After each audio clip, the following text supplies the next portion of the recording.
Hallo julle, vandag praat ons oor Jesus, die waarheid wat my anker hou. Ek lees vir jou uit 2 Petrus 2 vers 1 en 2. Daar was egter ook vals profete onder die volk, net soos daar onder hele vals leraars sal wees. Hulle sal heimlik verderflike dwaalleer invoer en selfs die Here wat hulle gekoop het verloon. Baie sal hulle losbandigheid navolg en weens hulle sal die weg van die waarheid belaster word. Nou kom ons wees eerlik met mekaar. Dis nie altyd maklik om te weet wat waar is nie. Daar's soveel stemme, soveel waarhede, selfs binne geloof. Sosiale media, predikers, opinies, almal klink oortuigend, maar nie almal wys na Jesus nie. Dis hoekom hierdie teks so relevant is. Petrus sê, wees wakker, bly naby aan Jesus, want hy is die waarheid.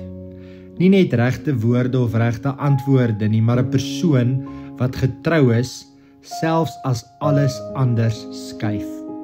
As jy hom ken, hoef jy nie bang te wees vir misleiding nie. Hy is soos 'n anker wat jou hou.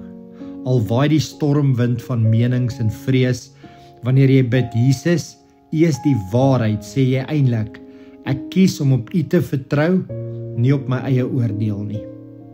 En dit bring ongelooflike vrede. So, ek wil jou vat in 'n tydjie van selfrefleksie en gebed saam met die Here. So ek wil jou vra, haal rustig asem. En sê die volgende hardop in jou hart. Jesus, U is die waarheid wat my vashou. Dink vir 'n oomblik aan iets wat jou onseker maak. Iets waar jy nie weet wat om te glo of wat om te doen nie. En gee dit vir hom. Sê eenvoudig, Here, wys my U pad, nie net wat reg lyk nie, of reg voel nie. Voel hoe sy vrede stadig oor jou spoel. Nie as 'n groot openbaring nie, maar soos 'n sagte sekerheid van, ek is nie alleen nie. Ek is nie alleen nie. Daar's mense wat vandag waarheid nodig het in hulle lewe en ons ken hulle. Jy ken hulle by die naam en ons gaan nou vir hulle bid. Here, ek dink nou aan, noem daai persoon se naam. Ek dink nou aan iemand wat de mekaar is, wat nie meer weet watter stem om te volg nie.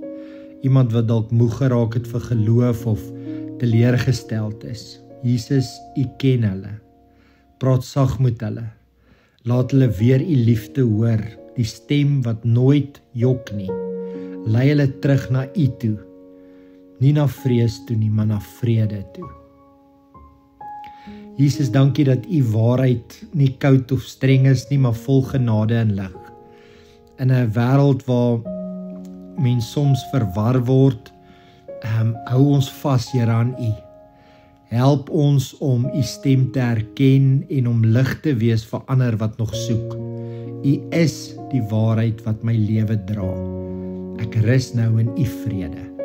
Amen.